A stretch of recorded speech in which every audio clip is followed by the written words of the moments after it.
Episode की शुरुआत में दिखाते हैं कि काई अपने आसपास देख रहा होता है। ये देखकर मैंग पूछते हैं कि तुम इधर उधर क्यों देख रहे हो। काई कहता है कि मुझे मेरा माउंटेन का ट्रिप में एक इंटरेस्टिंग चीज़ मिला था, मुझे नहीं पता कि आखिर ये है क्या, इसलिए मैं इसे अपने साथ लेकर आ गया ताकि आप मुझे देखकर बता सके कि आखिर ये है क्या। ये बोलकर वो उन्हें वही रेड मशरूम देखकर पूछता है कि क्या आपको पता है कि आखिर ये है क्या। उसे देखकर वो उसे पूछते हैं कि आखिर ये तुम्हें कहाँ से मिल गया। काई बताता है एक गुफा में जहाँ पर एक फर्स्ट स्टेज का डेमोनिक बिस्ट इसे गार्ड कर रहा था। लास्ट में मैं उसे किसी तरीके से मारकर इसे ले पाया। ये सुनकर वो थोड़ा सा घबरा जाते हैं और कहते हैं कि मैंने तुम्हें वैसा जगह नहीं जाने के लिए कहा था ना। काई कहता है मुझे भी नहीं पता कि मैं कब वहां पर पहुंच गया था। ये सब सुनकर वो सोच रहे होते हैं कि ये एक फर्स्ट स्टेज के डेमोनिक बीस्ट के एनकाउंटर से सर्वाइव कर गया, अगर इसे पता चलता है कि इसका ज्यादा कीमत नहीं है तो ये बहुत ही ज्यादा दुखी हो जाएगा। ये सब सोचकर वो उससे कहना शुरू करते हैं कि तुम काफी ज्यादा लकी निकले, इसका नाम ब्लड मशरूम है, ये जल्दी नहीं मिलता है, लेकिन ये एक ऑर्डिनरी, मेरा मतलब है कि ये एक लो ग्रेड अर्थ टायर का हर्ब है।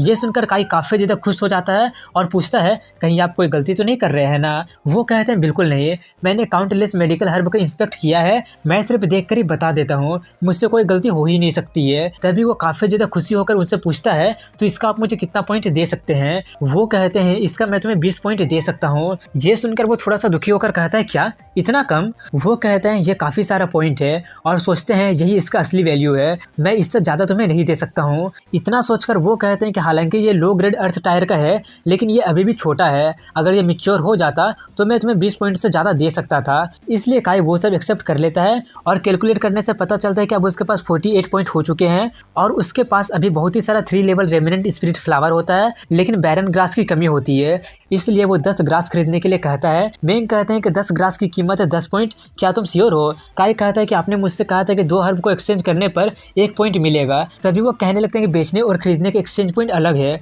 ये सुनकर काई चिल्लाने लगता है कि आप ये सब प्रॉफिट अर्न करने के लिए कर रहे हैं ना। वो कहते हैं कि सेक्ट में 3000 डिसाइपल है, तो तुम्हें क्या लगता है सेक्ट सबका ख्याल कैसे रखता होगा। ये सुनकर काई को अपने पॉइंट के लिए बहुत ही बुरा लगने लगता है। तभी वो पूछते हैं क्या तुम इसे अभी भी खरीदना चाहते हो या नहीं खरीदना चाहते हो। वो दिल पर पत्थर रखकर हाँ में जवाब देता है और खरीद कर दुखी होकर वहां से जाने लगता है। तभी रास्ते में उसे वही लड़की दिखती है जो काई को देखकर मुस्कुराते हुए कंट्रीब्यूशन हॉल में चली जाती है और जाकर मैंग से कहती है कि मास्टर मैं ब्रेक थ्रू करने में सक्सेसफुल हो गई, और पूछती है आपका इंजरी कैसा है। वो कहते हैं अपने मास्टर की चिंता मत करो, मैं इतने सालों तक सर्वाइव कर गया हूँ तो आगे भी कर ही जाऊंगा। वहीं पर काई को दिखाते हैं जो कि किताब के हिसाब से अपना मेडिसिन तैयार करने लगा होता है और जब वो तैयार हो जाता है तो उसमें से फ्रेग्रेंस निकलने लगती है। काई उसे स्मेल करके कहता है कि इसका स्मेल तो काफी ज्यादा स्पेशल है लेकिन इससे कुछ हो तो नहीं रहा है, इसलिए वो उसे उठाकर अपने बेड के साइड में रखने जाता है। लेकिन तभी अचानक उसका पूरा बॉडी नम होने लगता है और वो वहीं पर गिर जाता है और वो अपने एक फिंगर भी हिला नहीं पा रहा होता है।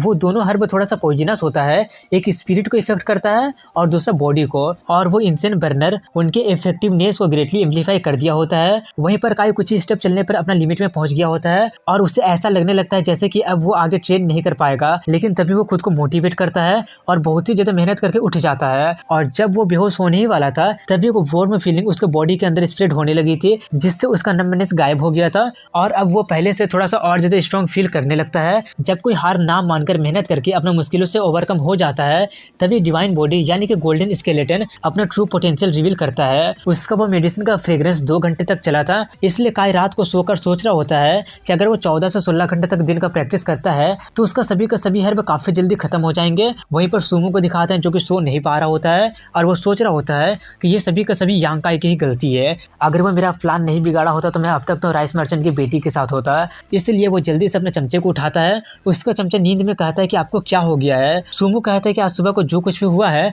मैं उसके बारे में ही सोच रहा था, तुम्हारे पास कोई आइडिया है क्या। वो कहता है कि आप सिर्फ 4 दिन तक इंतजार कीजिए। सुमो कहता है कि अगर मुझे इंतजार करना ही होता तो मैं तुम्हें यहाँ पर क्यों बुलाता, और चिल्लाते हुए कहता है कि जल्दी से मुझे कोई आइडिया दो, अगर नहीं देते हो तो आज सोने जाने के बारे में सोचना भी मत। तभी उसका दूसरा बंदा कहता है कि मेरे पास एक आइडिया है। ये बोलकर वो जल्दी से सोचकर उसके कान में उससे अपने क्रिएटिव आइडिया बता देता है। ये तो फिक्शनल है लेकिन अगर आप सच में क्रिएटिव बनना चाहते हैं तो मेरे पास आपके लिए पिक्सार के one of the founder Edwin Catmull की लिखी हुई किताब क्रिएटिविटी आईएनसी है, जिसमें आपको पता चलेगा कि कैसे एडविन कैटमुल बहुत ही बड़े बड़े प्रॉब्लम को छोटे छोटे क्रिएटिव आइडिया लगाकर सॉल्व कर पाए थे और कैसे उन्होंने पिक्सार कंपनी को मिलकर खड़ा किया था। अगर आपको किताबें पढ़नी पसंद नहीं है तो भी कोई प्रॉब्लम नहीं है, आप इस बुक की audio book summary Kuku FM की ऐप पर सुन सकते हैं। कुकू एफएम इंडिया का लीडिंग ऑडियो शो प्लेटफॉर्म है और वो भी 4.5 प्लस रेटिंग के साथ, और इस पर 4 4000 से ज़्यादा नॉन फिक्शन बुक की समरी अवेलेबल है और वो भी कई सारे रीजनल लैंग्वेजेस में, जिससे आप कभी भी और कहीं भी सुन सकते हैं। और अगर आप मेरा कूपन कोड एनीमे50 का यूज करते हैं तो आपको ईयरली और मंथली सब्सक्रिप्शन पर 50% का डिस्काउंट मिल जाएगा।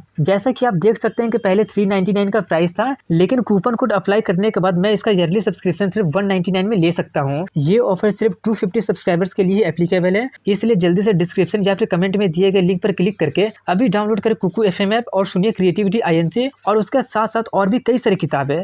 अब बैक टू द वीडियो। ली यून उसे अपना आइडिया बता देता है। ये सुनकर सुमो कहता है इतना बुरा भी नहीं है, मैं तुम्हें इसे हैंडल करने के लिए दे देता हूँ। इसके बाद कल सुबह का सीन दिखाया जाता है जहाँ पर काई झाड़ू लगाते हुए सोच रहा होता है कि कल मैं पूरे दिन इंसेन बर्नर का यूज करके मैं ट्रेनिंग करते रहा, उसका इफेक्ट सच में काफी ज्यादा इफेक्टिव है, मुझे जल्दी से अपना काम खत्म करके ट्रेनिंग के लिए चले जाना चाहिए। लेकिन तभी वहाँ पर सुमो का वही दूसरा बंदा आ जाता है और आकर कहता है कि सीनियर ब्रदर काई, मैंने सुना है कि आपने कल झाओ को बहुत ही अच्छा सबक सिखाया था, आप तो सच में काफी अच्छे पर्सन है।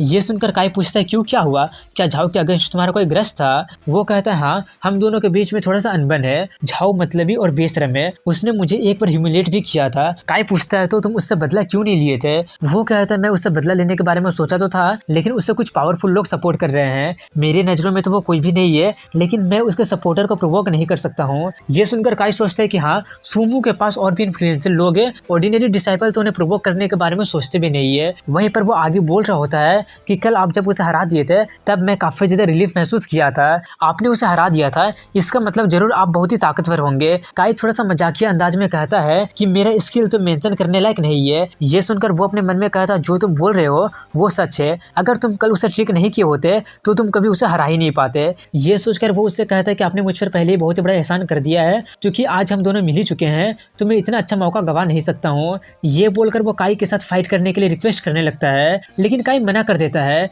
ये सुनकर वो बंदा जिसका नाम ली यून तियान होता है वो थोड़ा सा चिल्लाकर कह देता है कि तुम भी मेरा रिक्वेस्ट एक्सेप्ट नहीं करना चाहते हो। तभी उसे रियलाइज हो जाता है कि वो गलती से थोड़ा सा चिल्लाकर बोल दिया है, इसलिए वो फिर से थोड़ा सा नीचे आवाज में अपने साथ फाइट करने के लिए उससे बहुत ही रिक्वेस्ट करने लगता है, लेकिन काई सिर्फ मना ही करते रहता है। वो काई को बहुत ही मनाने की कोशिश करता है, लेकिन काई सिर्फ मना ही करते रहता है, जिससे उसका दिमाग अब खराब होने लगा होता है। तभी वो बोल देता है कि अगर तुम मुझे हरा देते हो तो मैं तुम्हें 10 गुना ज्यादा दूंगा। ये सुनकर काई कहता है क्या तुम सच बोल रहे हो? अगर ऐसी बात है तो तुम मुझे 10 पॉइंट की जगह 10 हर्ब लाकर दोगे। ये सुनकर वो कहता है अगर ऐसी बात है तो ठीक है, मैं अभी लाता हूँ। ये बोलकर वो लाने चला जाता है। वहीं पर काई सोच रहा होता है कि मैंने कभी सोचा नहीं था कि दुनिया में कुछ ऐसे भी लोग होंगे जो कि खुद को पिटवाना भी चाहते हैं, और जब मैंने उसे मना कर दिया था तब उसने मुझे बहुत ही अच्छा ऑफर भी किया। जो भी हो, इससे मेरा अभी का प्रॉब्लम तो सॉल्व हो गया है, लेकिन ये चीज बार बार काम नहीं करेगा। वहीं पर सुमो सब कुछ छुप छुप कर देख रहा होता है और सोच रहा होता है कि कल हम लोग जो प्लान बनाए थे उसके हिसाब से काई का भागने का कोई चारा है ही नहीं,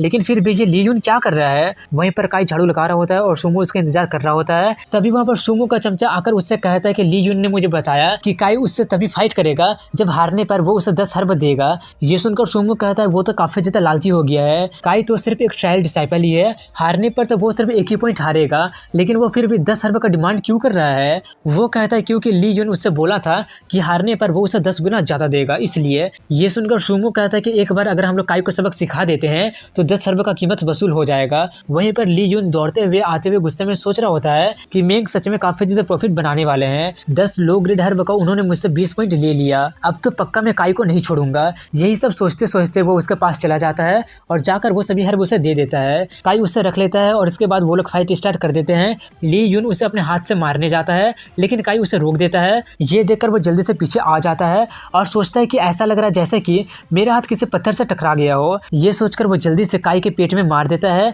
लेकिन काई उसका हाथ पकड़ लेता है और इससे पहले कि ली कुछ सोच भी पाता कि तभी काई उसे एक किक उसके मुंह पर मार देता है, जिससे वो दूर जाकर गिर जाता है। और इससे पहले कि वो उठ भी पाता कि तभी वहां पर काई आ जाता है और वो उसके फेस पर पंच मारने लगता है और मारते ही रहता है। तभी वो रिक्वेस्ट करने लगता है कि मैं हार मानता हूँ, अब मारना बंद करो। इसलिए काई उसे छोड़ देता है और उठने में उसका हेल्प करता है। ये सब देखकर सुमो उससे ली यून के लेयर के बारे में पूछता है। वो बताता है कि ली यून अभी टेम्पर्ड बॉडी के 7th लेयर में में है, लेकिन बहुत ही टाइम से ही वो एडवांस मार्शल आर्ट्स का प्रैक्टिस नहीं कर रहा है। ये सुनकर सुमो का दिमाग काफी ज्यादा खराब हो जाता है और वो सोच रहा होता है कि फोर्थ लेयर ने सच में सेवंथ लेयर को हरा दिया। ऐसा तो हमारे सेक्ट के पिछले 100 सालों की हिस्ट्री में कभी नहीं हुआ है। तभी वहाँ पर काई आकर उसके कंधे पर हाथ रखते हुए कहता है कि अगर फ्यूचर में कभी और ऐसा चांस मिलता है तो मुझे बताना मत भूलना। ये सुनकर वो हैरानी से पूछता है, तो क्या तुम्हें पहले से इसके बारे में पता था? काई कहता है, हाँ, ली यून कल भीड़ में छुप रहा था। हालांकि मैं इतना स्ट्रांग नहीं हूँ, लेकिन मेरा मेमोरी काफी ज्यादा स्ट्रांग है। ये सुनकर सुमो सोचता है कि इसने सच में हम लोगों को बेवकूफ बना दिया। तभी काई सबको ख्याल रखने के लिए बोलकर वहां से चला जाता है